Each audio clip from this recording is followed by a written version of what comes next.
Welcome to Kammasani presence. నేను మీ రాధిక. ఈరోజు మన కిచెన్లో ఒక మంచి స్వీట్ రెసిపీతో మీ ముందుకు వచ్చేసాను. మలై కోవా చాలా టేస్టీగా ఉంటుంది. చేయడానికి కాస్తంత టైం పడుతుంది, కానీ టేస్ట్ మాత్రం చాలా చాలా బాగుంటుంది. చాలా మధురంగా ఉంటుంది. పిల్లలు పెద్దలు అందరికీ నచ్చేటట్టుగా ఉంటుంది ఈ స్వీట్ రెసిపీ. స్వీట్ ప్రిపేర్ చేసిన తర్వాత ఒక 6-7 అవర్స్ వరకు మనం పక్కన పెట్టుకుంటే మనకు కావలసిన షేప్ అనేది వస్తుంది. హార్డ్గా ఉండదు, చాలా సాఫ్ట్గా ఉంటుంది, కాస్త మెత్తగా కూడా ఉంటుంది.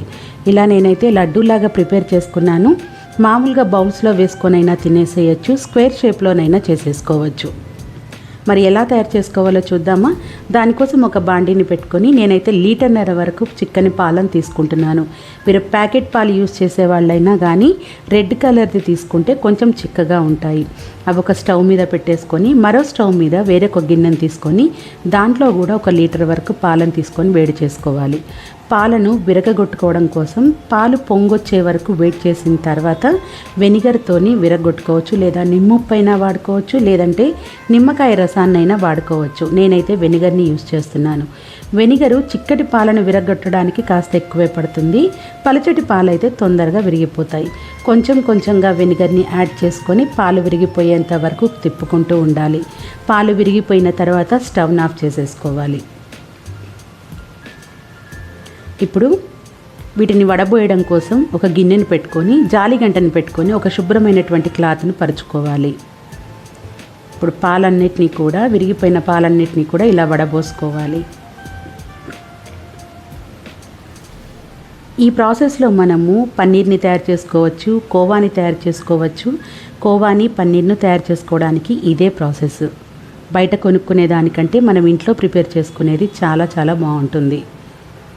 ఇలా వడబోసుకున్న తర్వాత ఈ కోవాని వాటర్ ఫ్లో కింద పెడితే వెనిగర్ యొక్క స్మెల్ పోతుంది. అలాగే హార్డ్నెస్ ఏదైనా ఉంటే పోయి ఆ పలుకులన్నీ కూడా సాఫ్ట్గా తయారవుతాయి. స్మెల్ కూడా ఏం లేకుండా బాగుంటుంది. వాటర్ ఫ్లో కింద కాకపోయినా వాటర్ బాటిల్తోనైనా సరే మనము వాటర్ కంటిన్యూస్గా పోసుకుంటూ వాష్ చేసేసుకోవాలి. అలాగే ఇప్పుడు వాటర్ ఏమీ లేకుండా పిండుకోవాలి.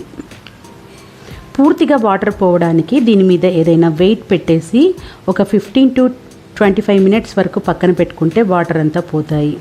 బాండీలో వేసుకునేటువంటి పాలని అడుగంటకుండా ఎప్పటికప్పుడు తిప్పుకుంటూ ఉండాలి. ఫ్లేమ్ని హైలోనే పెట్టుకోవాలి. 1.5 లీటర్ పాలు 1/2 లీటర్ అయ్యే వరకు చేసుకోవాలి.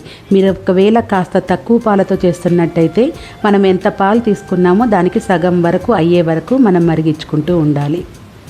ఇప్పుడు కోవాని మిక్సీ జార్లోకి వేసుకొని మెత్తగా గ్రైండ్ చేసుకోవాలి. ఒకసారి మొత్తం కలుపుకుంటూ సాఫ్ట్గా అయ్యేటట్టుగా కలుపుకోవాలి.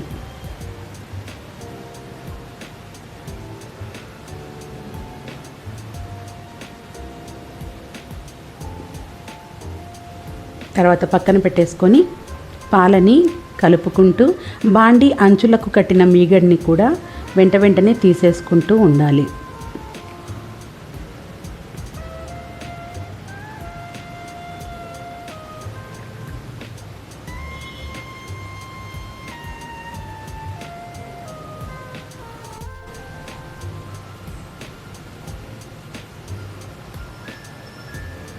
పాలు మరిగి సగం క్వాంటిటీ తర్వాత మనం ప్రిపేర్ చేసుకున్నటువంటి కోవాని వేసేసుకోవాలి.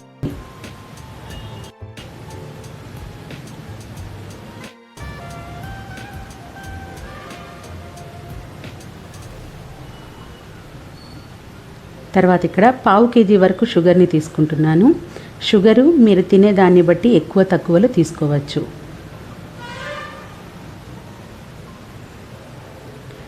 కోవా వేసి షుగర్ వేసిన తర్వాత ఫ్లేమ్ని లోలో పెట్టుకొని మిగతా ప్రాసెస్ అంతా చేసుకోవాలి.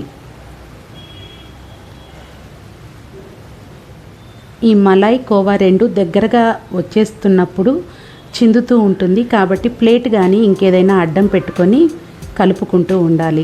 ఇక్కడ నేను బాదం పౌడర్ని వేసుకున్నాను, అలాగే ఇలాచీ పౌడర్ని వేసుకున్నాను. ఆ క్లిప్ మిస్ అయింది. మీరు కూడా బాదం పౌడర్ని 2 టేబుల్ స్పూన్స్, 1/2 స్పూను ఇలాచీ పౌడర్ని వేసుకొని సిమ్లో పెట్టుకొని కంటిన్యూస్గా తిప్పుతూనే ఉండాలి. ఈ కన్సిస్టెన్సీలో తింటా బాగానే ఉంటుంది మనకి ఈ మలై కోవా. లేదు షేప్ రావాలి అని అంటే కాస్త గట్టిపడిన తర్వాత దగ్గరగా వచ్చిన తర్వాత స్టవ్ ఆఫ్ చేసేసి ఒక 5 నుంచి 7 గంటల వరకు మనం దీన్ని వదిలేస్తే కాస్తంత గట్టిపడుతుంది. అప్పుడు మనం కావలసిన షేప్ని తయారు చేసుకోవచ్చు. నేనైతే ఇలా లడ్డూ షేప్ చేసుకున్నాను. ఎలాంటి షేప్ అయినా బాగుంటుంది. అంతే, స్వీట్ షాపుల్లో దొరికేలాగా మలై కోవా రెడీ అయిపోయింది.